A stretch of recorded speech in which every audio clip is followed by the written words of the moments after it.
Direto para a entrevista do dia com Denise Campos de Toledo.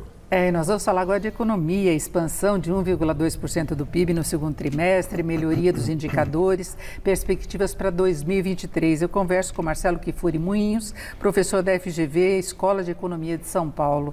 Marcelo Kifuri, boa noite. Boa noite, muito obrigado pelo convite.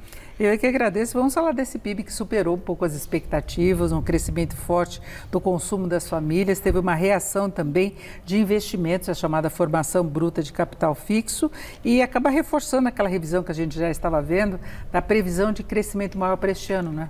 Sim. O que a gente chama de carrego estatístico é que se crescer zero no terceiro e no quarto trimestre, já garante uma média do PIB desse ano quanto o ano passado de 2,6.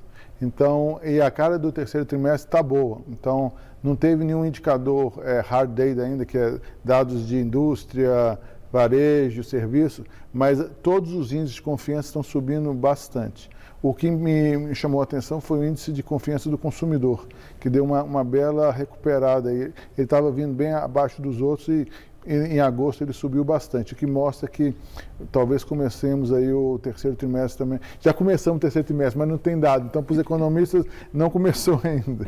Não dá para conferir ainda o que está acontecendo. A gente está começando, voa um pouquinho cego assim, né? Já estamos iniciando hoje o último mês do trimestre e nós estamos falando do resultado de junho para trás, né? Mas é o que é, né? Aí, no Brasil, isso é um pouco de herança da hiperinflação.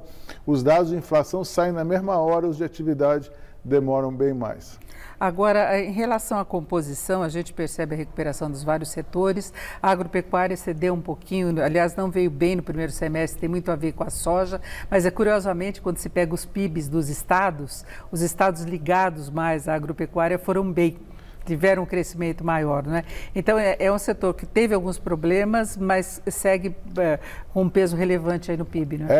A rentabilidade do setor agropecuário está gigante, né? Porque a gente tem esses preços de commodities bombando e também o real está fraco. Então, na hora que converte os dólares das exportações em reais, o setor está vibrante, então isso bate no consumo dessas regiões. Mas a gente estava falando de consumo, acabei que eu não concluí. O consumo vem bem forte. Eu acho que você pode pensar duas coisas. Tem algumas coisas pontuais, como adiantamento de 13º, liberação de FGTS.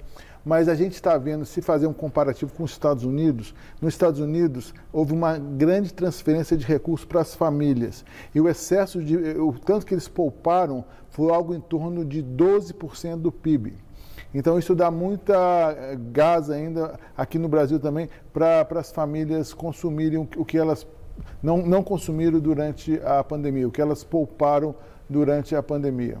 Agora, tem o efeito também de outros estímulos que começam a prevalecer agora, exatamente no terceiro trimestre, né? Que tem um aumento do Auxílio Brasil, né? Liberação de vale caminhoneiro, vale para taxista, tem outras medidas de estímulos. Isso não pode sustentar um crescimento também no terceiro e no quarto trimestre? Sim, uma questão que a gente sempre pensa se por um lado você teve aumento de poupança, por outro também tem muita família endividada, mais as famílias de baixa renda.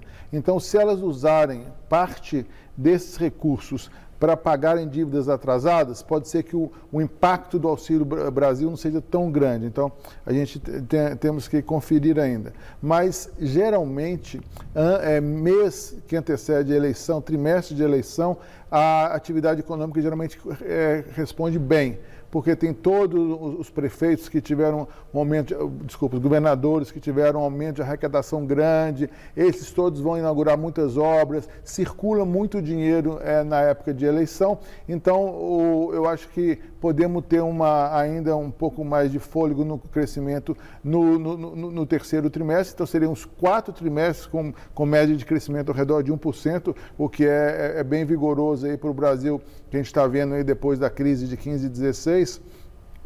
E podemos chegar na média do ano aí um crescimento aí ao redor de 3%. Agora, uma coisa que chama muito a atenção é que se faz uma análise favorável deste ano. Além dessa questão do PIB, a gente teve os dados do mercado de trabalho desta semana, o CAGED e PNAD, com recuperação do mercado de trabalho, apesar de uma certa perda de ritmo, mas continuou a queda do desemprego. Nós temos projeções de inflação melhores para este ano, né? Inclusive foi anunciado o novo corte do preço da gasolina para distribuidoras de 7% hoje, começa a valer amanhã, vai ter impacto no varejo também. Nós temos as contas públicas muito bem, inclusive o governo central, no balanço que saiu nessa semana, ele teve superávit, que foi o melhor da série histórica. Só que aí, quando a gente olha para as projeções do ano que vem, todas elas são piores. Há uma grande preocupação com o fiscal, com a evolução de contas públicas, previsão de crescimento muito fraco da economia, preocupação ainda com inflação acima do teto da meta e manutenção de juros altos, né? Sim, mas voltando àquela minha lógica de ano de eleição, você cresce mais, o ano posterior à eleição geralmente é um ano de ajustes. Então, a gente pode ter aí uma série de estímulos que vão parar de valer no ano que vem. Então, o Auxílio Brasil talvez diminua, o empréstimo consignado em cima aí do Auxílio Brasil também vai acabar. E aí também é a hora dos novos governadores arrumarem a casa, né?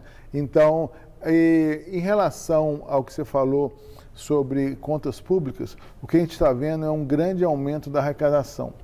E a minha explicação para isso é que as alíquotas de imposto em cima de produtos industriais são muito maiores que em cima de serviços. E depois da pandemia, a gente viu que o consumo de produtos industriais veio bem forte. Mesmo o serviço recuperando no final, isso gerou um aumento grande aí da arrecadação. Além dessa enxurrada de arrecadação que a gente teve com esses preços de commodities bombando, né? Arrecadação de ICMS em cima de gasolina, em cima de eletricidade. Então, toda essa força da arrecadação, para você ter uma ideia, a média de arrecadação do governo central era 17%, e agora nós estamos com 19%. Então, houve um aumento de 2% na arrecadação federal. E por isso os números dos fiscais estão tão bons, o superávit está tão bom, não precisava ter de novo rompido o teto da meta, né?